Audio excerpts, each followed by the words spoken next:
So we're working with my client who has traction alopecia. You want to see the end result? Stay tuned.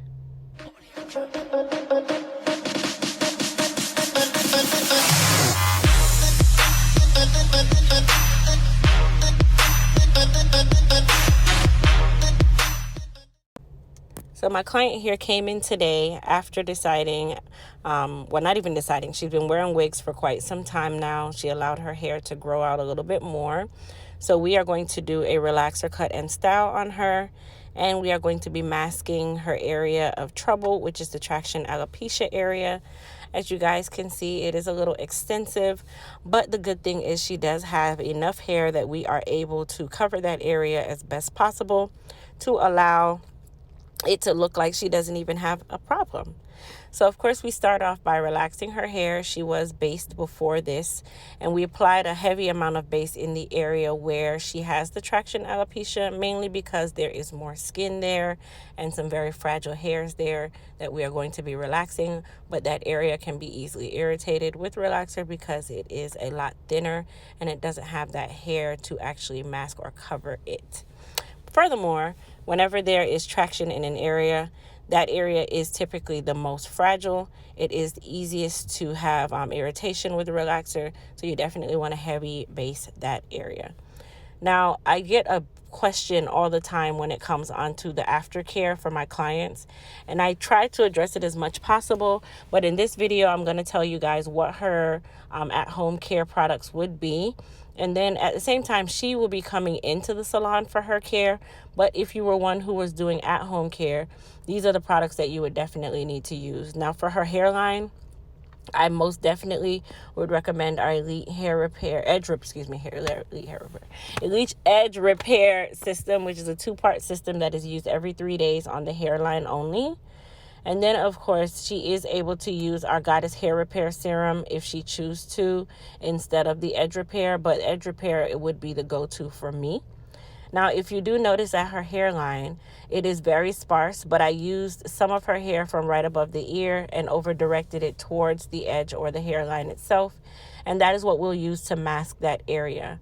Now, another product that she would definitely need at home is a wrap foam, which I am using our Elite Silk Wrap Foam. This is what is used to mold the hair down and make the hair nice and smooth and ready for you to style it or curl it. Now, outside of those products, she would definitely need a shampoo and conditioner, which the go-to shampoo and conditioner for her, meaning that she's high porosity at this point, would be our Hair Repair and Growth shampoo and conditioner. That is going to allow that strength with a slight or very light amount of moisture, but the strength is what we really need because we are trying to get the hair back in its good shape or health. And she would do a Elite Super Reconstruction treatment 2 to 3 weeks after this service. But she'll be coming in the salon, so that's something that I would do. But all of the products that I just mentioned are available by going to EliteHairCareUSA.com. And as I said, for my YouTube family, you guys save 15% off of all your purchases by using code YouTube. Now, for the wrap strips that I'm using, those are also a more than anything necessity because you need something to hold the hair down while it is under the dryer or while you're under the dryer and getting it dry. Those can be found at any beauty supply store. They are called Mega Wrap Strips. They come in black and in white. The color does not matter. Now, for her crown, I did leave as much length as possible up there because she did want to have the over-directed bangs. And I get this comment all the time, oh my gosh, you do the same style for everyone. Let me be very clear with this. I don't actually choose the style that I'm doing for the client. It's the clients that typically come in with the photos and say, this is what I'd like to achieve if possible. And if it works, then I do it. If it doesn't, then we do something else. But as the stylist, my job is to listen to my client. It is not to sway them into something else or give them what I think they should get unless I am asked. And this style is actually one of the easier styles to use when you are trying to mask the hairline and also keep hair in the crown. But it is a universal style, so they are able to switch it from side to side, or they can use it as a mohawk and go towards the back. So I just wanted to give everybody some information on how these styles are typically chosen, because I don't always choose them. It's usually the client that comes in after watching these videos that you're watching right now, and they decide that that's what they want. But back to the information on the video.